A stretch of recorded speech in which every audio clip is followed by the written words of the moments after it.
Yo guys it's me SR और आप सबका द इमॉर्टल ड्रैगन मास्टर के और एक नए एपिसोड में स्वागत है। लेकिन वीडियो में आगे बढ़ने से पहले अगर आप लोगों ने मेरे चैनल को अभी तक सब्सक्राइब नहीं किया तो जल्दी कर दो रे और हो सके ना तो उस बेल को भी प्रेस करना ना भूलना ताकि नए नए वीडियोस का अपलोड ना आप लोगों के पास जल्दी करके पहुंच सके।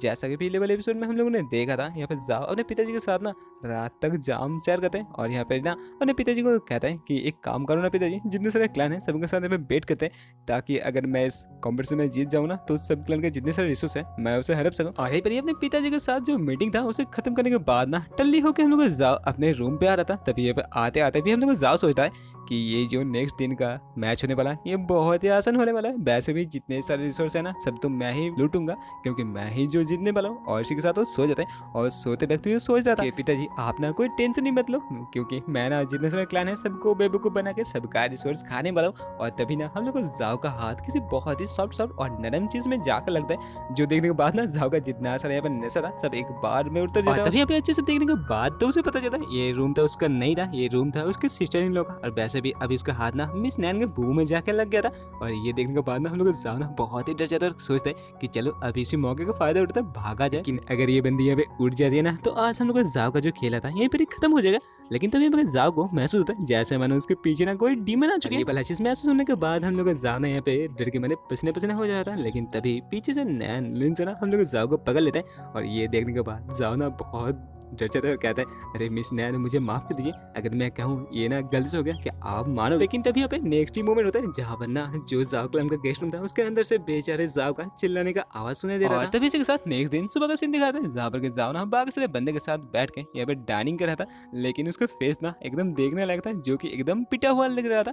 तभी ये देखने के बाद निनियन पूछती है कि जाओ मेरे बच्चे तुम्हारे साथ क्या हुआ। और तभी निनियन की बात सुनने के बाद ना मिस नैन हम लोग जाओ को टेबल के नीचे से एक किक जड़ देती है और ये किक खाने के बाद हम लोग जाओ कहते हैं अरे छोटी बच्ची ये ना कुछ नहीं, कल रात को ना मैं बहुत ही टल्ली हो गया था जिसके चलते ना मैं नीचे गिर गया और तुम तो अभी देख ही सकते हो मेरे साथ ये क्या हो चुका है। और जो सुनने के बाद ना अभी नींद कहते क्या मुझे तुम उल्लू समझ के रखे हो मेरे जान, मुझे पता है कल रात को ना तुम किसी के साथ फ्लर्टिंग करने के लिए तो गए थे और वैसे भी तुम्हारी चोट देने के बाद लग ही रहा है कि कोई लड़की ने तुम्हें ठोक बजा के रखा है। और ये बात सुनने के बाद ना जाओ तो चौक जाता है। लेकिन तभी नींद कहते तो चलो जल्दी करो मुझे पैसे दो। ये सुनने के बाद जाओ कहते पैसा कैसा पैसा, मैं किसी पैसा वैसे को नहीं जाना। तभी नींद कहते अरे भाई मैं तुम्हारे जितने भी यहाँ पे ड्रैगन है सबको यहाँ पे देखभाल कर रहा हूँ, उन लोगों को खाने के लिए पैसा भी तो चाहिए तो क्या वो मैं मेरे वॉलेट से दूँ। तभी ये वाला बात सुनने के बाद जाओ कहते ओह उसका बात तो जल्दी से बताओ ना तुम्हें कितना पैसा चाहिए। जब जाओ पैसा देने के लिए राजी हो ही गया था ना तभी पता नहीं नीनियन कहीं से तो एक बर्रा सा कैलकुलेटर को निकालता है। ये देखने के बाद जाओ सोच रहा था इसके पास का डोरेमोन को पकड़ है। और तभी अपन निनियन कैलकुलेट करते हुए कहते हैं हाँ जो हम लोग का बाइक है उसका एक महीने का क्रिस्टल जिसका आता है 12,000 गोल्ड। और हाँ यहाँ पे मैं अगर गिनी रहा हूँ तो मैं ग्रीनी के बारे में कैसे भूल सकता हूँ। ग्रीनी का यहाँ पे जो फोबिसूस है ना वो 2,300 गोल्ड का आता है। और वैसे भी तुम्हारे जो छोटू है कुछ दिनों से ना पिग डीमन को खा रहे हैं और वैसे भी ये तुम लोग कंट्री एड में बहुत सारे मिलते हैं जिसके चलते अभी तुम्हें बहुत सारे बचत हो जाएगा। तो चलो मुन्ना टोटल जितने भी पैसे होते हैं ना मुझे जल्दी करके दे दो।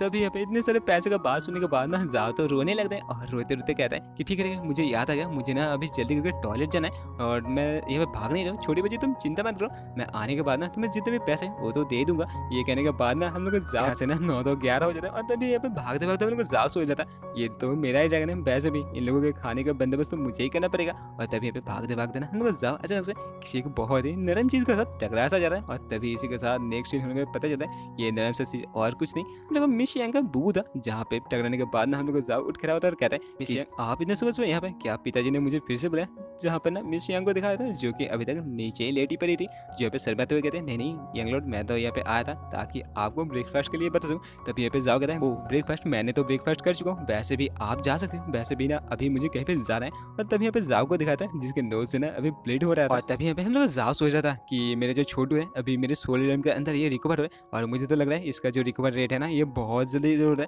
वैसे भी अगर ये इतने फास्ट रिकवर होता रहा ना तो जल्दी करके ये ना बहुत पावरफुल बन जाएगा। यहीं पर ना ये सोच रहे थे हम लोग का हीरो ना जो जाओ क्लान का फोर्जिंग हॉल है वहाँ पे आ जाता है। जहाँ पे आने के बाद वो सोच जाता कि मैं लास्ट यहाँ पे जब 7 और 8 साल का था तभी यहाँ पे आया था। और इसी के साथ जाओ ना जो फोर्जिंग हॉल का दरवाजा है उसे तो खोल देते हैं। जहाँ पे खोलने के बाद अंदर बहुत सारे इंस्क्रिप्शन को यहाँ पे फ्लाई करते हुए दिखाते हैं। जहाँ पे इतने सारे इंस्क्रिप्शन को देखने के बाद जाओ कहते हैं देखो तो कितने रंगीन यहाँ पे इंस्क्रिप्शन घूम रहे हैं। जो देखने के बाद अभी उसके पिताजी कहते हैं वो देखो तो यहाँ पे कौन आ चुका है, वैसे भी तुम्हें याद है ये इंस्क्रिप्शन है। तभी जाओ कहता है अरे याद नहीं होगा, वैसे भी मैं भी जाओ क्लैन से ही हूँ। तभी ये देखने के बाद उसके पिताजी कहते हैं आओ देखो मैं यहाँ पे आज क्या बना रहा हूँ। तभी यहाँ पे उसके पिताजी को दिखाते हैं जो कि यहाँ पे एक आर्मर को ना फोर्ज कर रहा था और जिसके अंदर अभी वो इंस्क्रिप्शन को ऐड कर रहा था। जो देखने के बाद अभी जाओ कहते हैं तो पिताजी आप यहाँ पे क्या कर रहे हो। तभी उसके पिताजी कहते हैं तुम्हें देख नहीं रहा मैं यहाँ पे तुम्हारे लिए एक ना आर्मर बना। और ये वाला बात सुनने के बाद ना हम लोग जाओ बहुत ही आनंदित हो जाते हैं और कहते हैं कि पिताजी आप मेरे बारे में इतना सोचते हो, ये मेरे ड्रैगन के लिए है ना। आपने कहा था कि आप ड्रैगन के बारे में इतना नहीं सोचते, लेकिन देखो तो आप मेरे ड्रैगन के लिए यहाँ पे एक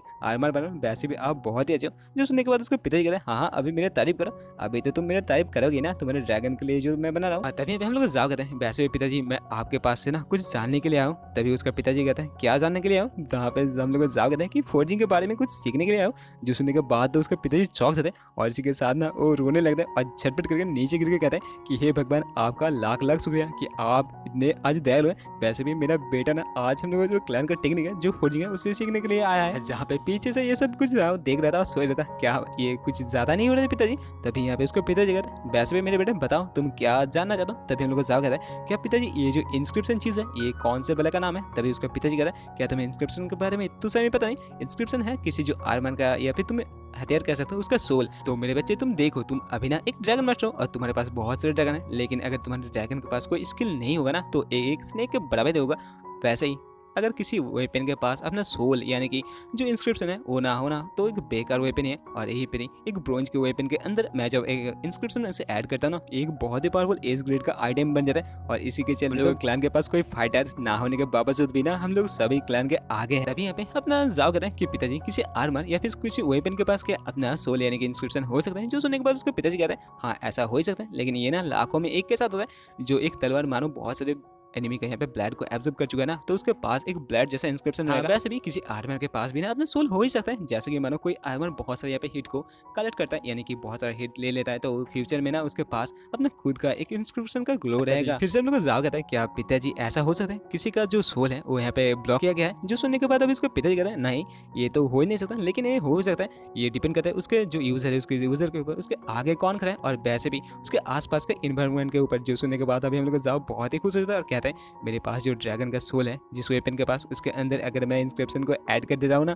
तो वो इतना पावरफुल हो जाएगा कि मेरे पिछले वाले जो स्वॉर्ड एसेंस था ना उससे भी ज्यादा पावरफुल होगा। और तो मैं इसके मन से सबको यहाँ पे फिर से मजा चखाऊंगा। और तभी पे जाओ पिताजी कहते हैं कि देख सकते हो बेटे ये जो आर्मर है ना ये बहुत ही हाई ग्रेड का है। इसमें मैंने लावा क्रिस्टल को यूज किया और यहाँ पे जो मैग्मा यानी कि जो लावा क्रिस्टल है ना ये बहुत ही पावरफुल है। ये किसी भी ना मिड रैंक का जो लॉर्ड ड्रैगन है उसका अटैक को आसानी के साथ झेल सकता है। वैसे भी तुमने कहा था कि बेट का काम तो मैंने ना वो काम तो कर दिया और अभी हम लोग जो फ्यूचर है तुम्हारे हाथ तो है। अरे अपने पिताजी का ऐसा बात सुनने के बाद ना जाओ कहते अरे पिताजी आप यहाँ पे चिंता काय को ले रहे हो, वैसे भी जो टूर्नामेंट है उसे तो मैं ही जीतूंगा। जो सुनने के बाद उसका पिताजी कहते हैं अरे तुम्हारा जो ड्रैगन है ना छोटू ड्रैगन वो बहुत ही कमजोर है, वैसे भी अभी बाकी क्लैन से ना उसका एल्डर आने वाला है तो तुम ना अच्छे से करो।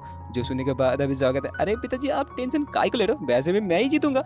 तभी ना उसके पिताजी चिल्लाते हुए कहते हैं देखो तो तुम कितने कमेंटी बन रहे हो, अरे कल का मैच पहले जीत जाओ उसके बाद टूर्नामेंट के बारे में सोचेंगे। वैसे भी अगर तुम्हारे मॉम यहाँ पे होते ना तो मेरे बेटे आज तुम्हें देखने के बाद ना वो बहुत ही प्राउड फील करती। जो सुनने के बाद अभी हम लोग अपने मॉम के बारे में सोचने लग रहे हैं। और इसी के साथ ये वाला एपिसोड होता है खत्म। अगर आप लोगों को ये वाला एपिसोड अच्छा लगे तो लाइक कमेंट और सब्सक्राइब करना ना भूलना। मिलते हैं नेक्स्ट एपिसोड में, तब तक के लिए टाटा बाय बाय और हाँ सयोनारा।